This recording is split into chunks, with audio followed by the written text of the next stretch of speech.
अस्सलाम वालेकुम नाजरीन, और आप देख रहे हैं अर्तुगरुल गाजी सीजन 2 एपिसोड 81 की हाइलाइट्स। नाजरीन, इस एपिसोड के आगाज़ में हाइमा खातून और गोगचे खातून कबीले की खवातीन से एक पुरजोश खिताब करती हैं क्योंकि आज बहार का पहला दिन था। इस दौरान हाइमा खातून कबीले की सलामती और खुशहाली के लिए दुआ मांगती हैं। इसके बाद तमाम खवातीन दोबारा से काम पर लग जाती हैं। दूसरी तरफ तुर्गुत हथियार तैयार करने में मसरूफ़ था। दुआन और वामसी उसकी मदद कर रहे थे। इतने में अर्तुगरुल भी वहाँ पर आ जाता है और तुर्गुत से गले मिलता है। तुर्गुत कहता है कि भाई, आपका बहुत बहुत शुक्रिया कि आपने मेरे बाबा देरी दामिर का काम जारी रखने की इजाज़त दी। इससे उनकी रूह को सुकून मिलेगा। इस पर अर्तुगरुल कहता है कि उनकी रूह को असल सुकून बिज़ांतीन की सरहद पर मिलेगा। तुर्गुत, अब सबको बताने का वक्त आ गया है कि हम लोग बिज़ांतीन की सरहद पर जा रहे हैं। तुर्गुत कहता है कि बहुत सारे सिपाही आपके साथ जाने के लिए तैयार हैं भाई। इस पर संगुर्तकिन कहता है कि भाई, कबीले के लोग अमन चाहते हैं और वो यहाँ पर सुकून महसूस कर रहे हैं। अर्तुगरुल कहता है कि भाई, असल जंग तो अब शुरू हुई है। अगर ज़रूरत पड़ी तो हम चंद लोगों के साथ भी यहाँ से हिजरत करके चले जाएंगे, जैसा कि हमारे पैगंबर हज़रत मोहम्मद सल्लल्लाहु अलैहि वसल्लम ने की थी। दूसरी तरफ गुंदुकदू अपने एक हाथ से कोट पहनने की कोशिश कर रहा होता है क्योंकि उसका दूसरा हाथ बीमारी की वजह से बंधा हुआ था, लेकिन वो कोट नहीं पहन पाता, इसलिए वो गुस्से में लकड़ी वाली खूंटी गिरा देता है। दूसरी तरफ हकीम अरकुत साहब ने अर्तुगरुल को एक अहम बात करने के लिए बुलाया था। हकीम अरकुत साहब कहते हैं कि ये बात गुंदुकदू के बारे में है। मैं नहीं जानता कि उनका बाजू कब तक ठीक होगा, इसलिए अब वो इस हालत में सिपाहियों के कमांडर के तौर पर अपनी जिम्मेदारी पूरी नहीं कर सकते। लेकिन अर्ज़े रूम पर एक बेहतरीन डॉक्टर है, मैं ये चाहता हूँ कि वो उनको जाके अपना बाजू दिखा दें। अर्तुगरुल कहता है कि मैं वालदा से बात करता हूँ, और जहाँ तक जिम्मेदारी की बात है, हम सिपाहियों को लीडर के बगैर नहीं छोड़ सकते। मैं जानता हूँ कि ख़तरा करीब है। दूसरी तरफ सादतीन को पैक गोंजा गुल के साथ और अपने सिपाहियों के साथ नोयान से मिलने के लिए एक जंगल में जाता है। गोंजा गुल नोयान को देखकर कहती है, अच्छा तो ये आदमी था जिससे आप मुझे मिलाना चाहते थे। इस पर गोंजा गुल के जहन में एक मंजर आता है कि जिस वक्त गुंदुकदू नोयान को पकड़कर कबीले में ले गया था कि इसने हमारे बहुत सारे भाइयों को शहीद किया है। इसके बाद नोयान खड़े होकर कहता है कि गोंजा गुल, मुझसे खौफजदा ना हो, हम दोनों का मकसद एक ही है। इसके बाद सादतीन को पैक कहता है कि जब तक अर्तुगरुल का खून नहीं बहता तब तक तुम अपनी ज़िंदगी नोयान के साथ बसर करोगी। तुम्हारी जिम्मेदारी ये है कि तुम्हें दोनों कबीलों की जासूसी करनी है। गोंजा गुल कहती है कि मुझे तब तक सुकून नहीं मिलेगा जब तक मैं दोनों कबीलों को जला न दूं, और इस मकसद के लिए मैं कुछ भी कर सकती हूँ। फिर वो उनसे इजाज़त लेकर एक तरफ चली जाती है। उसके जाने के बाद नोयान कहता है कि खूबसूरती के साथ साथ ये लड़की बहादुर भी है। मैं बहुत सारी जगहों पर गया हूँ, लेकिन मैंने इस जैसी लड़की नहीं देखी। सादतीन कहता है कि ये लड़की बहुत ज़्यादा होशियार है। ये मसला ख़त्म होने के बाद मैं इस लड़की को महल में ले जाऊंगा और अपनी खिदमत के लिए रखूंगा।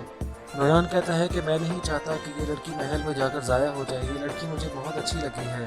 सादतीन कहता है, तो ठीक है, तो तुम इस लड़की का दिल जीत लो, लेकिन अब से तुम मेरे मेहमान खाने में नहीं आओगे, और अगर हमने मिलना भी हुआ तो हम इसी जगह पर मिलेंगे जहाँ पर हम खड़े हैं।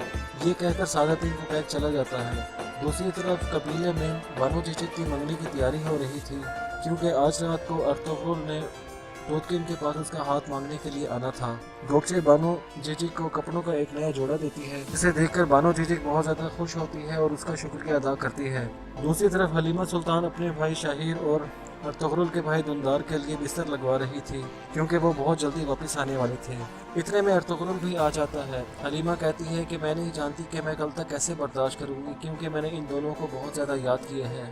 अर्तुगरुल कहता है कि इंशाल्लाह जब हमारा बेटा पैदा होगा तो उसका चचा और मामू यहाँ पर मौजूद होंगे, और ये हमारे लिए बहुत ज़्यादा खुशी की बात है। दूसरी तरफ सलजान खातून गुंदुकदू के पास पहुँचती हैं और लकड़ी की खूंटी गिरी हुई देखती हैं। गुंदुकदू गुस्से और मायूसी के साथ बैठा हुआ था।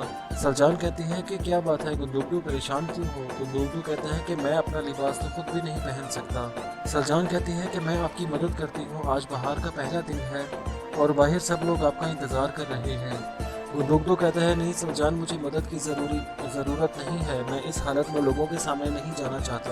बाहर हर तरफ बहार के पहले दिन की खुशियाँ मनाई जा रही थी। हर तरफ खाने बन रहे थे और हर तरफ लोगों में बांटे जा रहे थे। वापसी एक तरफ तूर अली को घोड़े पर बिठा कर ला रहा था और बुलंद आवाज़ में कह रहा था कि हमारा बहादुर सिपाही तूर अली आ रहा है। یہ آج ختنہ کروانے کے لیے آ رہا ہے۔ اس کے بعد بامسی اس کو گھوڑے سے اتارتا ہے۔ پھر ارطغرل کہتا ہے کہ تور علی یہ سپاہی بننے کا وقت ہے۔ تور علی کہتا ہے کہ ارطغرل بھائی میں آپ جیسا سپاہی بنوں گا۔ پھر ترکت اس کو ایک نئی تلوار تحفے میں دیتا ہے۔ تور علی تلوار نکال کر کہتا ہے کہ یہ ایسا ہی تحفہ ہے جیسا کہ میں چاہتا تھا۔ اس کے بعد ارکت کہتا ہے کہ تور علی اگر تم تیار ہو تو شروع کریں۔ اس کے بعد ارطغرل تور علی کو پکڑتا ہے اور ارکت صاحب اس کا ختنہ کر دیتے ہیں۔ دوسری طرف ٹریننگ ایریا میں کافی سارے سپاہی موجود تھے جو مختلف قسم کی مشقیں کرنے میں مصروف تھے۔ توتکن اور اس کے سپاہیوں کی کشتی دیکھ کر بہت زیادہ لطف اندوز ہو رہے ہوتے ہیں۔ اتنے میں ارطغرل اور سنگرتکن بھی وہاں پر پہنچ جاتے ہیں اور وہ بھی کشتی دیکھنے لگتے ہیں۔ سنگرتکن کہتا ہے کہ ماشاءاللہ ہمارے لوگ کتنے خوش ہیں، یہ امن ہمیشہ کے لیے رہے گا۔ ارطغرل کہتا ہے کہ ہمارے قبیلے خطرے میں ہیں، گونجا کل بھاگ گئی ہے اور نویان پتہ نہیں کب آ جائے، اور سادتین بھی ہمارے خلاف کوئی نہ کوئی منصوبہ بنا رہا ہوگا۔ سنگرتکن کہتا ہے کہ بھائی ہمیں ہر وقت جنگ کے لیے تیار رہنا پڑے گا۔ اس پر ارطغرل کہتا ہے کہ میرا بھی یہی خیال ہے، یہ خاموشی اچھی علامت نہیں ہے، مجھے لگتا ہے کہ ہمارے قبیلے کو کئی مشکلات کا سامنا کرنا پڑے گا۔ اگر بندوقچو بھائی ذمہ داری سے ہٹ گئے تو میں چاہتا ہوں کہ آپ اس ذمہ داری کو سنبھالیں۔ سنگرتکن ہاں میں سر ہلاتا ہے۔ دوسری طرف قبیلے کی خواتین کے درمیان میں تیر اندازی کا مقابلہ ہو رہا تھا۔